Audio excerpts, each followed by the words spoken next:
Dear students, online रस institute online class number 8 आप सभी स्टूडेंट का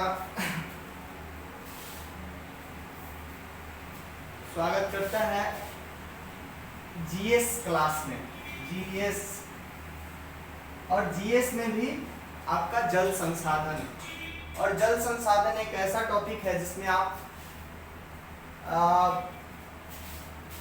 जो बहुत इंपॉर्टेंट टॉपिक है। अगर इसको देखा जाए तो इसको हर एक जगह यूज है। ये हमारे संसाधन का किस तरह से हम जल का उपयोग करें, किस तरह से नहीं करें, कहाँ यूज करना है, कहाँ नहीं यूज करना है, ज़्यादा से ज़्यादा जल को बचाएं। तो सबसे पहले जल संसाधन में आप जल एक संसाधन है, तो संसाधन क्या है उसको देख लेते हैं और संसाधन पे फोकस करके। और हमारे बच्चे जो भी मेरे ऑफलाइन क्लास में पढ़े हैं उनको पता होगा कि संसाधन क्या है, लेकिन फिर से एक बार हम थोड़ा पीछे चलते हैं। संसाधन क्या है? तो जेम्स फिशर साहब का कहना है कि वह कोई भी वस्तु जो मानवीय आवश्यकताओं और इच्छाओं की पूर्ति करती है उसे संसाधन है। तो जल भी एक प्रकार का संसाधन है, और दुनिया में वैसी सभी वस्तु जो मानवीय आवश्यकताओं और इच्छाओं की पूर्ति, ये जो पॉइंट है ना थोड़ा सा ध्यान दे दीजिए आप लोग। और ये आपको क्वेश्चन भी आता है एग्जाम में, और ये मैंने देख रहा था प्रीवियस ईयर क्वेश्चन ज्योग्राफी का, उसमें भी था आपका, तो हम लोग उसी से पढ़ेंगे। और ये जो कोविड-19 आप देख रहे हैं, इसी वजह से हम लोग ऑनलाइन क्लास, और ये मेरा पहला ऑनलाइन क्लास, और ये कोविड-19 के वजह से हम लोग इधर दूरी से पढ़ाई करना है। तो चलिए देख लेते हैं और कोशिश करते हैं अपना बेस्ट देने का। और आप लोग मेरा वीडियो को देखिए, और जो चीज़ समझ में नहीं आए हो सके तो कमेंट करिए, सुधार करेंगे हम। और अभी हम सिर्फ और सिर्फ एक्स्ट्रा बात को छोड़ते हुए जल संसाधन पे आते हैं। और जल संसाधन में हम जिस तरह से क्लास में पढ़ाते थे उसी तरह से लाइन बाय लाइन आपको क्लियर कराएंगे। और शब्द पे ध्यान देना है कि शब्द क्या कह रहा है ना, तो शब्द पे ध्यान देना है। और जल संसाधन को आपको बढ़िया से समझना है, क्योंकि ये ऐसा सब्जेक्ट है जो आपको हमारे धरती पर जितना भी जल है उसका सही उपयोग बताता है। तो देखिए यहाँ पर आपको जल संसाधन में आपका ज्योग्राफी में दिया हुआ है जल संसाधन। आप सुने होंगे कि 2008 में बिहार में भयंकर बाढ़ आई थी। तो बाढ़ आई तो बाढ़ क्यों आई? अपना जो भी सीमांचल एरिया, पूरा सीमांचल एरिया में बाढ़ की समस्या हर एक साल जुलाई अगस्त महीने में, जून से लेकर जुलाई अगस्त तक होती है। कारण क्या है? तो कारण ये है कोसी नदी। इस पे फोकस करिए। कोसी नदी आप देखे होंगे, कोसी नदी बिहार का शोक, पहले भी पढ़े हैं आप सब, बिहार का शोक। अब ये कोसी नदी को बिहार का शोक क्यों कहा जाता है? तो ये कोसी नदी नेपाल से आती है। ये नदी कहां से चलती है? नेपाल से। नेपाल से जब ये आती है तो नेपाल आपको पता है कि पूरी पहाड़ी एरिया है, इसका अधिकतर क्षेत्र पहाड़ी और पहाड़ी एरिया है। और हम लोग जहां रह रहे हैं वैशाली जिला, वो आपका क्या है? नॉर्थ बिहार में पड़ता है। और ये नॉर्थ बिहार में आता है, लेकिन हम लोग एक तरह से मध्य बिहार के आसपास हैं। तो सीमांचल का जो भी एरिया जो नेपाल बॉर्डर से टच करता है वो सभी डिस्ट्रिक्ट को ये प्रभावित करता है और जान माल की क्षति होती है। तो यहाँ दिया है आपने वर्ष 2008 में उत्तर बिहार के कोसी प्रदेश में आए बाढ़ को देखा होगा और इसके विषय में सुना होगा। टीवी समाचार पत्र या आकाशवाणी पर देखा या सुना होगा कि उस बाढ़ की विभीषिका मतलब होता है त्रासदी, अत्यंत प्रलयकारी। मतलब ये जब आया तो भयंकर प्रलय हुआ। प्रलय कैसे हुआ? बहुत सारे लोग, जैसे कि आपको पता है कि बिहार पिछड़ा राज्य में गिना जाता है, और पिछड़ा राज्य में गिना जाने में ये हमारा कोसी नदी भी बार बार हम लोगों को हर एक साल नुकसान पहुंचाती है और जान माल की क्षति करती है, जिससे अपार जान माल की क्षति हुई। ये आपका लाइन है कि दिया की नदी, कोसी नदी से 2008 में बिहार में जब ये आया त्रासदी, तो बहुत सारा हम लोग को भी याद है अभी तक, और अभी 12 साल हो गए, लेकिन हम लोग को भी याद है कि यहाँ अपने वैशाली जिला तक टच कर दिया, यानी पूरा उत्तर बिहार इसके कहर में आ गया। अब देखिए आगे क्या दिया, यह जानकर आपको घोर आश्चर्य होगा कि जल जहां एक और प्रलय का तांडव करता है, दूसरी ओर मानवीय आवश्यकताओं और सरल सुगम बनाकर सबका भी रचते हैं। अब देखिए जल की बात करें, जल संसाधन की बात करें, तो ये ऐसा चीज है, आप बहुत जगह सुने हैं जल जीवन है, और बिना जल के हम लोग हमारा जिंदगी का कल्पना नहीं की जा सकती। और पूरे धरती पर जल बहुत ज्यादा मात्रा में है, लेकिन ज्यादा लवणीय जल है, स्वच्छ जल कम है, और उसका भी हम लोग गलत यूज कर रहे हैं, मिसयूज कर रहे हैं। तो ये चैप्टर आपको ये भी सिखाता है, एग्जाम के पर्पस से तो इम्पोर्टेंट है, भी ये भी सिखाता है कि जल का संरक्षण कैसे करना है, किस तरह से उसका यूज करना है। अब देखिए इसमें मानवीय आवश्यकताओं को सरल और सुगम बना रहा है, जैसे आप सिंचाई करते हो, आपका खान पान रहन सहन सब कुछ में ये इम्पोर्टेंट चीज है। यही वजह है कि विश्व के लगभग सभी सभ्यता का विकास नदी घाटी में, बहुत इंपॉर्टेंट लाइन है पूरे दुनिया में, चाहे हड़प्पा सभ्यता हो, मिस्र की सभ्यता हो, जब ये चीन की सभी और जितने भी बड़े बड़े शहर हैं आप देख लीजिए पूरे दुनिया में, लंदन टेम्स नदी के किनारे, आपका जितना भी बसा हुआ है, पटना देख लो, चाहे जो भी सभ्यता बना वो सब नदी के किनारे, क्योंकि प्राचीन काल में आपका जो अभी आप देख रहे हैं कि मोटर से पानी पीते हैं हम लोग, तरह तरह के पानी यूज करते हैं, जो भी कल नल जो भी है, लेकिन उस समय कल नल नहीं था, लोग अपना नदी से सिंचाई करते थे, पानी पीते थे, नहाते थे, वही सब उसी में चलता था, इसलिए नदी के किनारे उनका व्यवस्था था।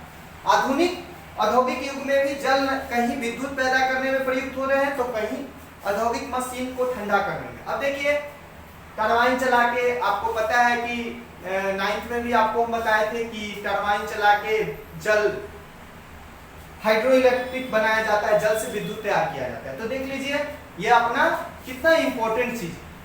तो आप खुद तो इसको बचाइए, भी घर में भी कोई आदमी अगर इनका गलत यूज करे तो उनको भी आप मना करिए। जैसे हम लोग अक्सर देखते हैं, खुद अपने घर में देखते हैं कि नल को खुला छोड़ दिया जाता है, तो ये सब चीज पे। और औद्योगिक मशीन को ठंडा करने में, जैसे आप कोई भी गाड़ी चलाते हैं तो उसमें भी कोई भी कहना यहाँ गलत हो जाएगा, लेकिन बड़े बड़े इंजन की गाड़ी को ठंडा करने में इसका यूज किया जाता है। जैसे कि आपको पता है कि पृथ्वी की सतह का 3/4 भाग जल से ढका हुआ है, 3/4 भाग जल से ढका हुआ है, मतलब हम लोग पूरे पृथ्वी का स्थलीय भाग है ना, पूरा 71% पे क्या है आपका जल, 71% पर जल, और 71% जल तो 29% लगभग हो गया आपका स्थल। यहां कर दिया कि यही बोल रहा है कि 3/4 भाग, इसको आप 71% 3/4 के आसपास चला जाता है, आप देख लीजिएगा उसको करके परसेंट में निकाल के। लेकिन अधिकांश जल लवणीय है। आपको पता है कि हमारे पृथ्वी पर 5 महासागर हैं, और 5 महासागर में सबसे बड़ा प्रशांत, अटलांटिक, हिंद, जो अपने इंडियन ओशियन, उस सभी का पानी कैसा है, लवणीय, जिसको हम अपने दैनिक जीवन में यूज नहीं कर सकते। तो ये तो गया, इसका यूज करना बहुत ही कठिन है। अभी कुछ मशीनें भी आई है जो इसको सही करे पानी को, लेकिन वो अभी बहुत महंगा है और बहुत लंबा प्रोसेस है। लेकिन अब बच गया हमारा जो लवणीय जल के बाद वाले जल, तो बाद वाला जल जो भी है उसको हमको यूज करना है। ऐसे देखा जाए तो टोटल जल का 97.5%, कितना 97.5% जल लवणीय, और इसका यूज हम अपने दैनिक जीवन में नहीं कर सकते। कर सकते हैं किसका, तो ये जो 2.5% बचा इसका, ये दैनिक जीवन में यूज होगा अच्छी तरह से। दैनिक जीवन में प्रयोग।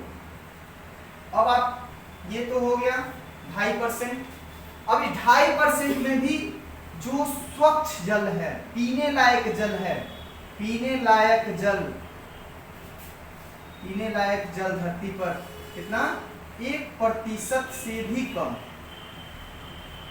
आप सोच सकते हैं कि कितना बुरा स्थिति होते जा रहा है अपने देश का, और ये सभी हम आगे पढ़ेंगे। इसमें जो भी टॉपिक पढ़ाया जा रहा है सब कुछ आगे पढ़ेंगे। थोड़ा सा आपको मेरे दिमाग में आता है तो ये आपको इससे जोड़ जोड़ के बताया जाता है ताकि आप थोड़ा ध्यान रखिए। बोर्ड पे रहेगा तो क्लीन, सब आपके बुक में दिया हुआ है, टेंशन लेने की जरूरत नहीं है।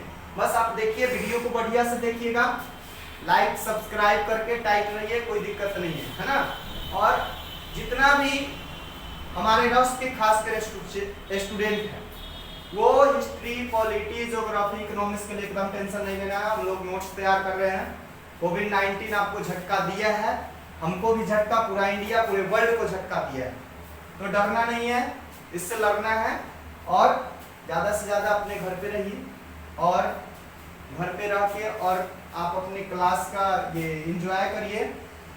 और दूसरा, जो भी प्रॉब्लम अगर ऑनलाइन क्लास के सिवा, तो जब भी हम लोग मिलेंगे आप लोग ज़्यादा से ज़्यादा स्टडी करो और हम उसको भी डील करेंगे। और इस बार बोर्ड सभी के लिए हार्ड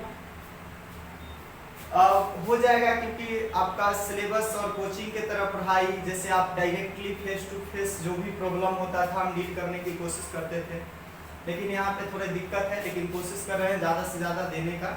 और जो भी दिक्कत होगा उसको हम डील करेंगे जब मिलेंगे। तो फर्स्ट क्लास जिस दिन भी ऑफलाइन आएंगे हम लोग मिलेंगे, कोशिश करेंगे यहाँ ही सब कुछ क्लियर। बस आप बुक को पढ़िए और ये वीडियो देखिए, आपको सब कुछ समझ में आएगा, सब कुछ समझ में आएगा। मैं समझता हूँ ज्योग्राफी से आसान विषय कोई नहीं। नदी, पठार, झरना, झील, रोड, जो भी देख रहे हैं सब ज्योग्राफी का पार्ट है। आप देख लो लगभग चीज, क्योंकि पूरे दुनिया में पहले पृथ्वी बना तभी कोई सब्जेक्ट बना, इतिहास बना, पॉलिटी बना, इकोनॉमिक्स बना, तो पहले ज्योग्राफी बना। इसीलिए मैं पहले ज्योग्राफी को पढ़ाऊंगा, फिर हिस्ट्री को, फिर पॉलिटी को, फिर इकोनॉमिक्स, सब सिस्टम से बना। अब आइए आगे क्या कह रहा है। जैसा कि आपको पता है कि पृथ्वी की सतह का 3/4 भाग जल से ढका है, लेकिन अधिकांश जल लवणीय है। स्वच्छ जल सतही अपवाह और भूमिगत जल स्रोत से प्राप्त होते हैं। अब देखिए स्वच्छ जल के लिए कहाँ कहाँ हम जाएंगे, तो नदी, झरना, झील। और नदी में पानी कहाँ से आता है, तो जो ग्लेशियर हमारे हिमानी का पिघलता है उससे पानी, जैसे गंगा नदी आपका कहाँ से आया पानी इसमें, तो ग्लेशियर, बर्फ जो पिघला हमारे हिमालय चोटी से और वो गंगा नदी में पानी लाती है। तो ये हो गया भूमिगत जल स्रोत। अब वर्षा होगा तो जल इसके नीचे जाता है भूमि में जल, और आजकल अपना जो वाटर लेवल है वो भी कम हो जाता है। हर एक जगह आप देखिए पक्की सड़क बन गई है, कहीं पानी को नीचे जाने का रास्ता नहीं मिल रहा है, इस वजह से पानी का प्रॉब्लम है। और नदी के पास थोड़ी कम प्रॉब्लम, क्योंकि नदी के पास लेयर मिल जाता है। जैसे जैसे नदी से दूर जाते हैं हम लोग, पानी का लेयर नीचे चला जाता है। अब आइए यहाँ पर, जल चक्र गतिशील होते हैं जिसके कारण जल का नवीकरण निर्बाध गति से, निर्बाध मतलब बिना रुके। देखिए वर्ड पे ध्यान दीजिए आप लोग, निर्बाध।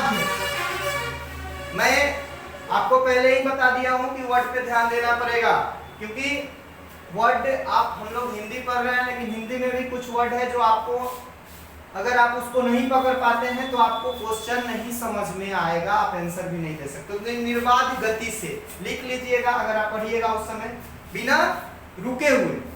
यही कारण है कि यह एक नवीकरणीय संसाधन है। नवीकरणीय लिख दिया है, लेकिन यहाँ पर नवीकरणीय संसाधन है जिसको फिर से हम ला सकते हैं। फिर भी विश्व के अनेक देश या क्षेत्र जल के प्यासे हैं। अब आप देख लीजिए कुछ ऐसे जगह है, जैसे अपने यहाँ राजस्थान में जल की बहुत कमी है, बहुत ज्यादा। अपना साउथ बिहार में चले जाइए, गया औरंगाबाद, इस समय गर्मी के टाइम में बहुत ज्यादा प्रॉब्लम हो जाता है। कुछ जगह नॉर्थ बिहार में भी, और कुछ दिन पहले तो ट्रेन से बहुत सारे जगह पर पानी भेजा जा रहा था केंद्र सरकार के द्वारा। मतलब कि ये जल को हमको बचाना ही है, और इसका एकदम हम लोग को सही से यूज करना है। ये चैप्टर हमको ये भी बताएगा। पृथ्वी के अधिकतर स्तर पर जल की उपस्थिति के कारण पृथ्वी को नीला ग्रह कहा जाता है। देख लीजिए, बहुत इंपॉर्टेंट लाइन है, जिंदगी में याद रखिए और कंपटीशन क्लास में भी आपको काम आएगा। बहुत बार एग्जाम में पूछा है, एसएससी, सीजीएल, एमटीएस, यूपीएससी, जो जिसका क्वेश्चन बैंक तो नीला ग्रह क्यों कहा जाता है, डिस्क्राइब करिए, है ना। तो जल की उपस्थिति के कारण पृथ्वी को कैसा ग्रह कहा जाता है, नीला ग्रह। यह जीवों की उत्पत्ति का एक महत्वपूर्ण कारक है। जीवों की उत्पत्ति का महत्वपूर्ण कारक है। जल स्रोत विविध रूप में पाए जाते हैं। भूपृष्ठीय जल, पहला क्या दिया है, भूपृष्ठीय जल। भूमि के अंदर, भूपृष्ठीय मतलब भूमि के पृष्ठ पर जो जल है उसको भूपृष्ठीय। भूमिगत जल जो भूमि के अंदर में है। देखिए वर्ड पे ध्यान दीजिए, भूमि, भूपृष्ठ, पृष्ठ मतलब जैसे नदी हुआ, झील हुआ, ये सब भूपृष्ठ हो गए। अब भूमिगत मतलब नदी, ये धरती के अंदर, जिसको हम हैंड पंप से खींचते हैं। तीसरा दिया है वायुमंडलीय जल। वायुमंडल में भी जल है हमारा। जैसे आप देखते हैं कि ठंडे के टाइम में कुहासा वगैरह, तो आप देखते हैं क्या, आप अगर बाइक चला रहे हो, साइकिल चला रहे हो, तो आपकी फेस पे आ जाता है पानी, तो ये भी। और महासागरीय जल, ये 4 टाइप से बांट दिया हमारे भूगोलवेत्ता ने। जल भंडार को ध्यान में रखा जाए तो महासागर सबसे बड़े जल संग्रह है। क्वेश्चन आपसे पूछेगा कि सबसे बड़ा जल का संग्रह कहाँ, तो महासागर में, है ना। तो जिसमें हम आपको पहले 9th क्लास में ये सब पढ़ा दिया गया है। आप अगर आपको दिक्कत हो तो 9th क्लास में पढ़िए, लॉकडाउन में तो आप ज्यादा से ज्यादा स्टडी कर सकते हैं। इसी कारण इसे जलाधि की संज्ञा दिया गया है। जलाधि मतलब बहुत ज्यादा जल है, इसलिए हमारे जीवन में भूपृष्ठ और भूमिगत जल की प्रत्यक्षता उपयोग है। अब देखिए भूमिगत और भूपृष्ठ। भूपृष्ठ जैसे नदी, तालाब, झील जो भी है, इन सब का प्रत्यक्ष रूप से उपयोग करते हैं। जैसे नदी से हम लोग पानी खींच के सिंचाई करते हैं, या फिर नहर, नदी को नहर से जोड़ के जो भी हमारे चौर के एरिया है वहां ले जाके सिंचाई करते हैं। दूसरा भूमिगत जल, जितना भी अधिकतर लोग हमारे भारत के और अपने बिहार के, अपने वैशाली जिला के भूमिगत जल से पानी हैंडपंप नल से खींच के और उसका यूज करते हैं पीने में, कपड़ा धोने में, जो भी है। अतः इस दोनों स्रोतों का वर्णन किया जा रहा है। पहला है आपका भूपृष्ठ जल। ध्यान दीजिए, भूपृष्ठ जल। धरातल पर भूपृष्ठ जल का मूल स्रोत वर्षण है। वर्षण मतलब वर्षा। अब क्या है कि हमने एक जगह पढ़ा कि वर्षा का जल धरती के अंदर सही रूप से नहीं जा रहा है। क्यों नहीं जा रहा है, तो अधिकतर जगह पे लोग पक्की सड़क बना दिए, बिल्डिंग बना दिए, उसको रिसने दे ही नहीं रहे। अगर मिट्टी वाला भाग रहेगा तभी तो रिस जाएगा ना, लेकिन यहाँ क्या है कि उसको जाने नहीं दे रहे हैं लोग। अब देखिए यहाँ पर क्या दिया है, वर्षण का लगभग 20% भाग वाष्पित होकर वायुमंडल में चला जाता है। अंडरलाइन कर लीजिएगा, 20% कहाँ चला जाता है वर्षा का, वायुमंडल में। कुछ अंश भूमिगत हो जाते हैं, जबकि अधिकांश भाग नदी, नालों, झील, तालाब तथा ताल तलैया में मिल जाते हैं। शेष जल सागर एवं महासागर में जा मिलता है। उपरोक्त ये सभी भूपृष्ठ पर पाए जाने वाले जल भूपृष्ठीय जल या धरातलीय जल कहे जाते हैं। देखिए सिंपल, आपको किताब में थोड़ा सा दे देता है, कुछ नहीं है। भूपृष्ठ नाम से ही क्लियर है एकदम कि भूमि के पृष्ठ पर अवस्थित जल को भूपृष्ठीय जल कहते हैं। जैसे उदाहरण स्वरूप आप देखिएगा तो नदी, तालाब, झील, ये हो गया आपका। तो ये आपको क्वेश्चन पूछ सकता है भूपृष्ठीय जल क्या है और कितना % भाग आपका वाष्पित होकर वायुमंडल में चला जाता है वर्षण वाला, वर्षा का, तो 20%। ये भी एक पॉइंट आप दिमाग में नोट कर लीजिए और किताब में भी नोट कर लीजिए। और इसको, ये सब जो भी मैं पॉइंट बोलूंगा इंपॉर्टेंट, उसको आप बार बार देखिए। वही सब चीज आपको ऑब्जेक्टिव में भी काम आएंगे, सब्जेक्टिव में भी काम आएंगे। भूमिगत जल, वर्षा जल के धरातलीय छिद्र से रिस कर कठोर शैलीय आवरण पर जमा जल भूमिगत जल कहलाता है। देखिए वर्षा जल के धरातलीय छिद्र से रिस कर, मतलब उसके धरातलीय छिद्र से कठोर शैलीय आवरण पर जमा जल भूमिगत जल कहलाता है। और इस जल के भंडार में भूपृष्ठ जल का भी योगदान होता है, अर्थात दोनों माध्यम से जल रिस कर बड़े मात्रा में भूगर्भ में एकत्रित हो जाता है और इस प्रक्रिया में एकत्रित जल को भौम जल के नाम से जाना जाता है। अब क्या कर रहा है भौम जल, वर्षा हुआ, जहां भी मिट्टी वाला एरिया है, पक्की एरिया नहीं है, जैसे ग्रामीण क्षेत्र में आप ज्यादा देखिएगा खेत खलिहान जहाँ हो, तो वर्षा होगा, डायरेक्ट पानी धरती के अंदर चला जाता है, उसमें उसको 20% तो वाष्प होना है, ऊपर ही बता दिया। और नदी वाले एरिया में भी पानी नीचे जाता है रिस रिस कर, और इससे क्या होता है, हमारे धरती के अंदर जल का एक बढ़िया भंडार जमा हो जाता है बहुत ज्यादा मात्रा में, और उससे हम लोग फिर बाहर निकाल के उसको पीते हैं, उसका यूज करते हैं। तो ज्यादा से ज्यादा पक्की जगह का निर्माण होना भी यहाँ पे प्रॉब्लम है। अगर ऐसा रहा तो आप देख लीजिए ये जो भूमिगत जल खत्म हो जाएगा। सबसे मेन ये भी कारण है कि धरती खाली होना चाहिए। धरती पर जितना ज्यादा पक्की एरिया बना दिया जाएगा, बिल्डिंग बना दिया जाएगा, पक्की रोड का निर्माण, तो वहां पे जल को जाना, नीचे जाने में बहुत ज्यादा प्रॉब्लम होती है और नहीं जा पाता है ऐसे। अब जल संसाधन का वितरण, वितरण मतलब बांटना, किस तरह से हम इसको बांट रहे हैं। दूसरा पॉइंट है, ध्यान दीजिए, विश्व स्तर पर जल के वितरण को देखा जाए तो पता चलता है कि अधिकांश जल दक्षिणी गोलार्ध में। हाँ, ये देखिए थोड़ा सा यहाँ ध्यान दीजिएगा, ये हमारा ग्लोब, ये 0 डिग्री अक्षांश, ये 0 डिग्री अक्षांश, और इसी को विषुवत रेखा बोलिए, 0 डिग्री अक्षांश रेखा, हाँ रेखा लिख लो, इसी को विषुवत रेखा या फिर भूमध्य रेखा। ध्यान से देखना, 3 नाम, बहुत इंपॉर्टेंट आदमी है ये, आदमी नहीं बोलो, लाइन बहुत इंपॉर्टेंट, इसको छोड़ना नहीं है। ये भूमध्य, भूमध्य इसको मिटा देना है, अब यहां से खींच देना है, क्योंकि कम से कम बराबर 50-50। ये 0 डिग्री से ऊपर उत्तरी गोलार्ध, उत्तरी गोलार्ध, और 0 डिग्री से नीचे दक्षिणी गोलार्ध। अब यहाँ क्या कर रहा है, ये आपको देखना पड़ेगा कि हम क्यों इसको दिखा रहे हैं। तो यहाँ पे दक्षिणी गोलार्ध में पानी की मात्रा ज्यादा है, 81% जल है इसमें, 81% जल, तो टोटल का कितना परसेंट स्थल बचेगा, मात्र 19% स्थल बचेगा। यहाँ 61% जल, जल इधर भी ज्यादा है, जल इधर भी ज्यादा है, लेकिन इसकी अपेक्षा स्थल इधर ज्यादा है। और हम लोग भी, भारत भी उत्तरी गोलार्ध में है। भारत भी अगर पूछे कि भारत उत्तरी गोलार्ध में कि दक्षिणी गोलार्ध में, तो क्या बोलेंगे, उत्तरी गोलार्ध में। ये इंडिया का अपना एरिया है, इसी एरिया में ऐसा देखा जाए तो उत्तरी पूर्वी हो जाएगा। जैसे मैंने आपको बताया था 9th क्लास में, बहुत बच्चे को थोड़ा दिक्कत हुआ था दिशा में, तो दिशा 10 और 10 दिशा में अगर पूछ दे कि भारत किस गोलार्ध में, तो सीधे पूछ दे तो उत्तरी गोलार्ध में, उत्तरी की दक्षिणी, अगर ऑप्शन में दिया उत्तरी दक्षिणी पूर्वी पश्चिमी जो भी है तो उत्तरी गोलार्ध में, अगर बोल दिया कि उत्तरी पूर्वी दक्षिणी पूर्वी तो उत्तरी पूर्वी मान लिया। अब देखिए 61% जल है उत्तरी गोलार्ध में। अगर आपसे पूछे कि कितना परसेंट जल उत्तरी गोलार्ध में, तो 61, तो स्थल भाग इसका कितना बचा, 39%, 39% स्थल। तो यहाँ से तो 2-3 चीज क्लियर हो जाती है। आप ध्यान दीजिएगा कि अगर स्थल भाग ज्यादा किधर है, सीधे पूछ दिया तो उत्तरी गोलार्ध में, दक्षिणी गोलार्ध के कुछ, और जल भाग ज्यादा किधर है तो ये दक्षिणी गोलार्ध में। यहाँ दिया भी आपके बुक में भी, विश्व स्तर पर जल के वितरण को देखा जाए तो पता चलता है कि अधिकांश जल दक्षिणी गोलार्ध में है, और इसी कारण दक्षिणी गोलार्ध को जल गोलार्ध अंडरलाइन करेंगे, और उत्तरी गोलार्ध को स्थल गोलार्ध के नाम से जाना जाता है, तो इसको भी अंडरलाइन करेंगे।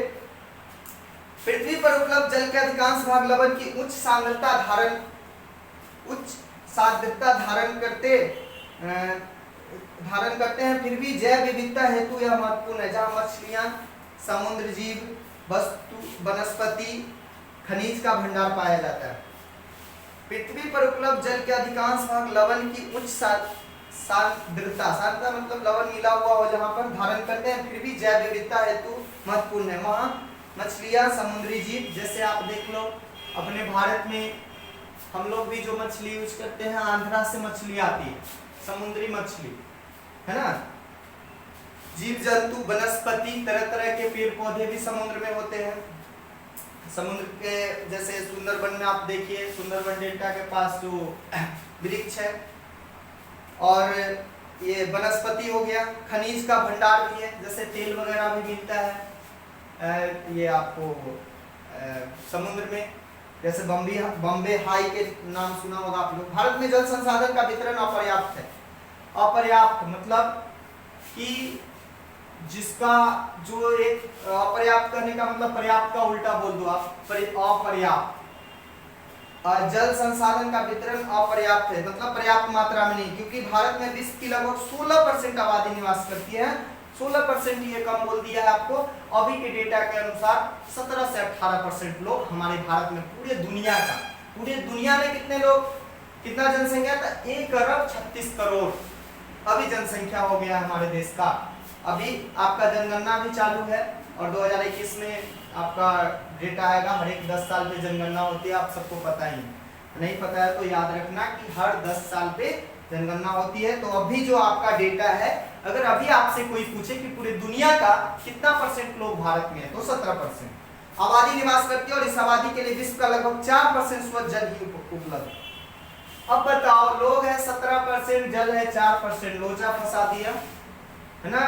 तो इसको बहुत इंपॉर्टेंट है बचाना हमारा ये जल को। अगर आप जल को नहीं बचाइएगा तो आने वाले समय में बहुत ज्यादा प्रॉब्लम होगी। और अभी कुछ दिन पहले डेटा आया 2025 तक अपने भारत में भी जल की बहुत बड़ी समस्या उत्पन्न हो, तो इसको बचाना है। अभी हमारे सरकार, हमारा बिहार सरकार हर घर नल जल योजना के लिए काम भी चल रहा है, तो उसमें भी बताया गया है कि एक्स्ट्रा जल का यूज नहीं करना है, आपको जितना जरूरत हो उतना ही करना है।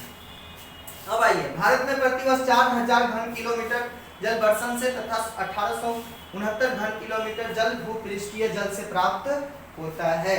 अब ये सब डेटा है तो इसको भी आप ध्यान रख सकते हैं अगर आपको याद है, लेकिन 4% वाला जरूर याद रखिएगा, बहुत इंपॉर्टेंट है। कुल भूपृष्ठीय जल का 2/3 भाग देश के 3 बड़ी नदियां सिंधु, गंगा और ब्रह्मपुत्र, अंडरलाइन करिए।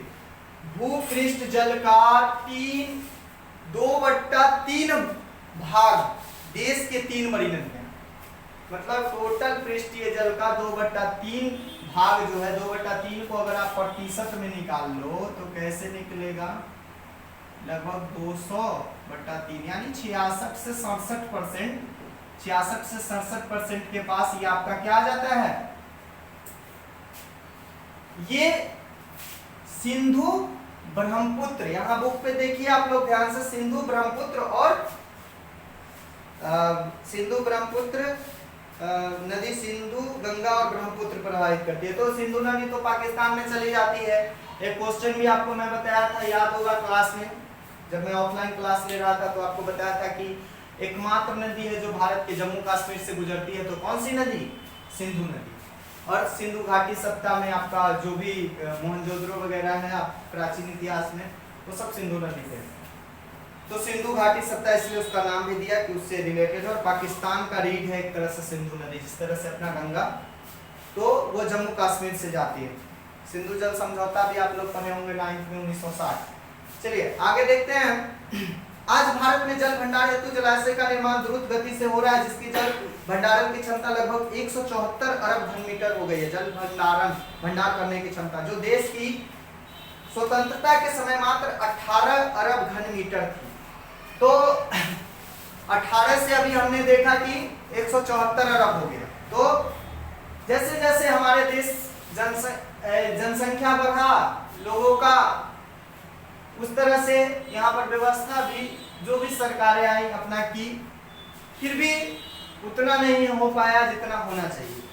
अब देखो, भारत के स्थलाकृति स्वरूप एवं अन्य बाधाओं की वजह से केवल 690 अरब घन मीटर जल का ही उपयोग कर पाता है। 690 अरब का ही हम उपयोग कर, जो कुल भारत के जल का 32% है।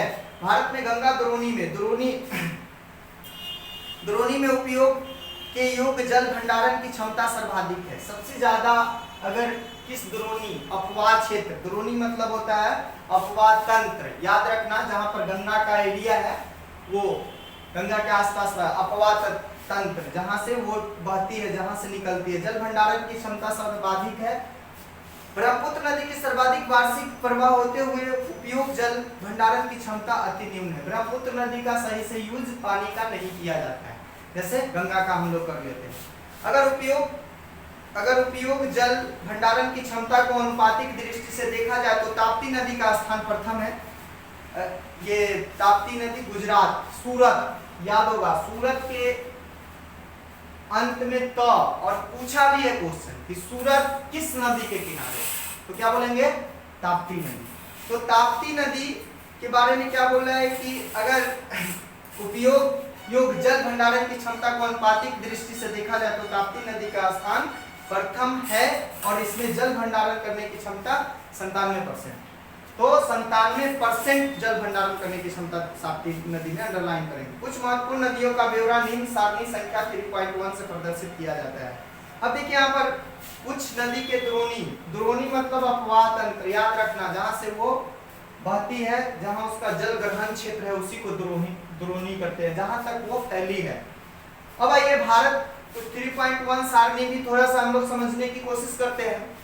भारत नदी की द्रोणी के अनुसार पृष्ठीय और भूमिगत जल का वितरण किस किस प्रकार से हुआ, पृष्ठीय जल का वितरण किस किस प्रकार से हुआ है उसको देख लेते हैं। सबसे पहला दिया है सिंधु का दिया है वार्षिक प्रवाह 713, उपयोग 46 और ये घन मीटर में है सब, अपूर्णीय और उपयोग भूमिगत जल का। तो ये सब डेटा आपको बस देख लेना है, ऐसे इसमें से ज्यादा क्वेश्चन नहीं, लेकिन एक गंगा का जरूर याद रखिएगा। गंगा अपना इंपॉर्टेंट नदी है और बहुत ज्यादा इंपॉर्टेंट नदी है, समझ लो तो भारत का रीढ़ है ये नदी, क्योंकि आपको मैं बताया था कि पूरे भारत में सबसे ज्यादा उपजाऊ क्षेत्र अपना गंगा वाला क्षेत्र है, जिसको हम लोग दियारा लैंड बोलते हैं। और पंजाब से लेकर बंगाल तक ये पूरे एरिया, पंजाब, हरियाणा, उत्तर प्रदेश, बिहार और ये पश्चिम बंगाल, ये 5 एरिया मैदानी एरिया। और ये मैदानी एरिया कहाँ होगा, जहां नदी होगी, क्योंकि नदी के द्वारा ही मैदान का निर्माण होता है। और ये पूरे मैदानी एरिया में पूरे भारत में सबसे ज्यादा कृषि होती है, मैं पहले भी बता चुका हूं और इसको याद भी रखना है। और बहुत इंपॉर्टेंट चीज भी है, क्योंकि यहाँ अगर यहाँ अनाज सही तरीके से नहीं उगाया जाए तो हमारे भारत में बहुत ज्यादा प्रॉब्लम हो जाएगी अन्न की। तो ये 5 स्टेट आपको बहुत ज्यादा इंपॉर्टेंट है अन्न उत्पादन में। अब देखिए गंगा नदी को, ब्रह्मपुत्र को तो देख लीजिए, वो आपका असम में है इसका क्षेत्र ज्यादा, सबसे ज्यादा।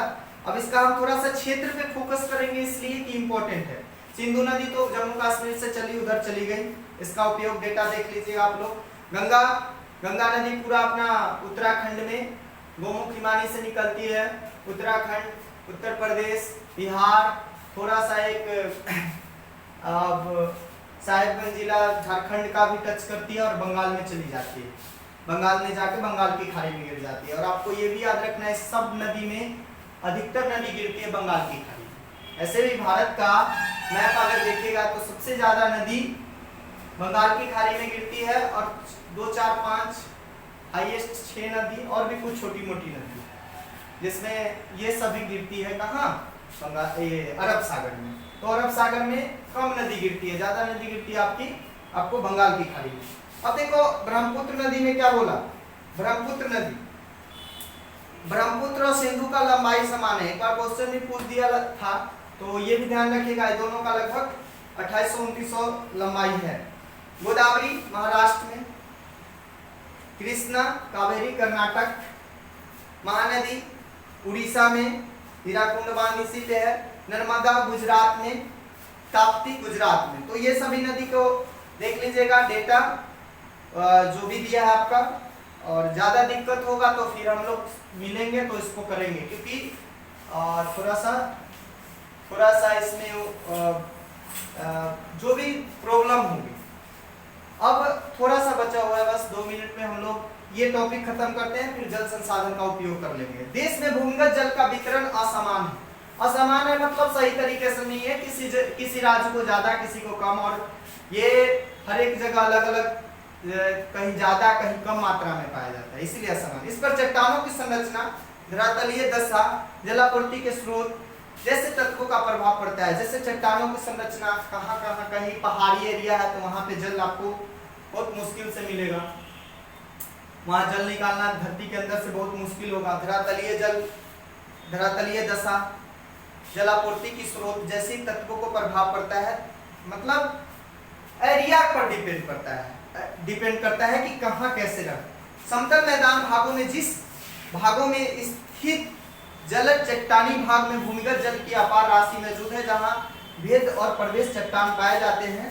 मतलब समतल मैदानी भाग में भेद चट्टान, मतलब ये जो आपका मैदानी एरिया है वहां पे आसानी से जब वर्षा होती है तो पानी नीचे चले जाती है, उसी को भेद बोलते हैं। मतलब कि भेद कर नीचे चली गई तो पानी निकालना आसान है।